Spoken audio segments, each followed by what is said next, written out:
李宇春醫生嘅支援咯。咁所以佢今次咧就真係肯逗留差唔多2個鐘。咁所以我哋希望咧你哋珍惜個時間啦，聽佢講解啦，同埋真係我哋陣間有個醫病對答嘅時候咧，你哋準備啲題目，因為佢4點半就真係要趕住走嘅嚇。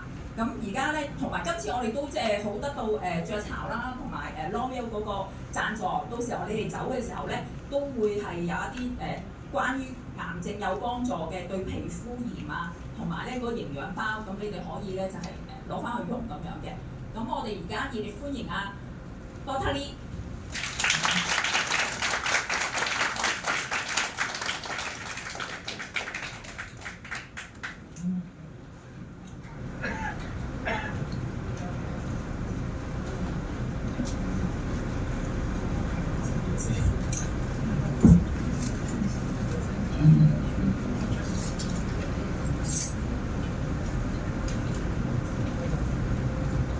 我睇下先啦。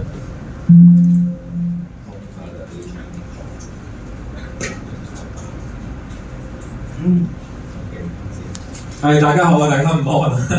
咁啊食完飽飯嚟聽，可能好眼瞓嚇。我盡量講得生動少少。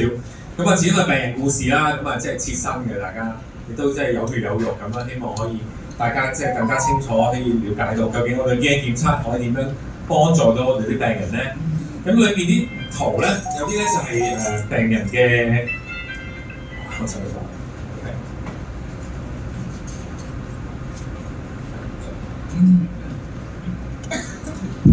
咁啊，裏面啲圖咧就得到病人同意去 po 出嚟嘅。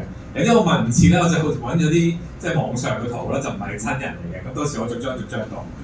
咁我哋就事不宜遲啦。咁我係李宇春醫生啦，臨床腫瘤科嘅專科醫生啦。我哋臨床腫瘤科咧就會做即係化療、免疫標靶，甚至乎係放射線治療嘅。咁但係我哋咧就唔會做開刀嘅。開刀嗰個就唔係我哋嘅即係個治療即係個範疇裏面啦。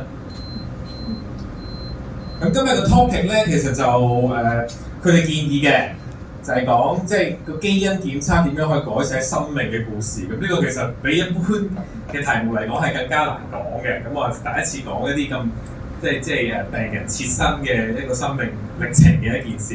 咁希望大家可以即係欣賞到下最終嚇。咁流程先俾大家知道一般嘅基因檢測係啲乜嘢嚟嘅。做一個初步嘅了解咧，咁先至喺嗰啲個案分享嗰度咧，咁就先至會更加明白得多啲。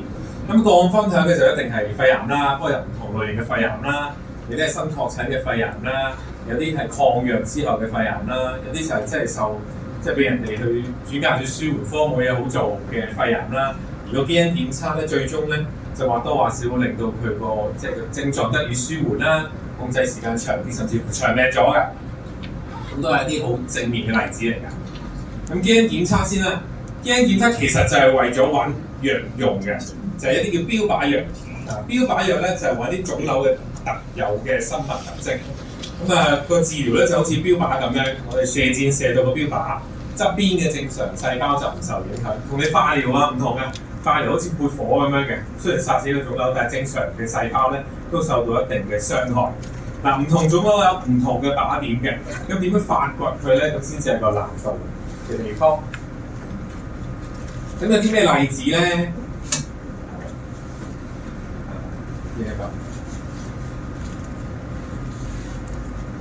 其中一個最常見嘅例子啦，我哋覺得唔食煙嘅肺癌嘅患者啦，5成至6成咧都有呢一個叫做 EGFR 突變㗎。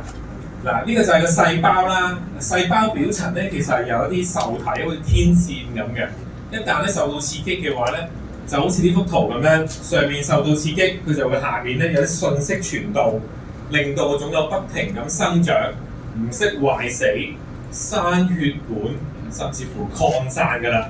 咁如果你話個腫瘤因為一啲每個細胞上都出現嘅突變喺個受體上面出現啦，就譬如呢個 EGFR 入面咧，上表皮生長因子受體啦，佢就會不停咁樣刺激個腫瘤生長，而我哋用藥去阻截呢一個信息傳導咧，就會令到佢冇晒呢啲生長信息，個腫瘤就會壞死、縮細，甚至乎即係可以控制好耐都得嘅。咁呢個就係個標靶嘅其中一個最常見嘅例子。咁啊，肺癌嚟講咧，其實有好多種嘅。肺嘅出現嘅原發性瘤就叫肺癌。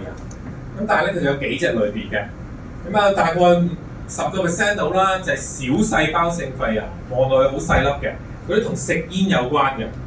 咁另外大部分咧就叫做非小細胞性啊，唔細嘅就叫非小噶啦。而當中非小細胞性裏面有60%咧係肺腺癌，好似口水腺嘅形態咁樣。然後30%咧就係鱗狀嘅即係細胞癌，剩低少量嘅我哋叫大細胞或者其他啲唔係好常見嘅瘤。咁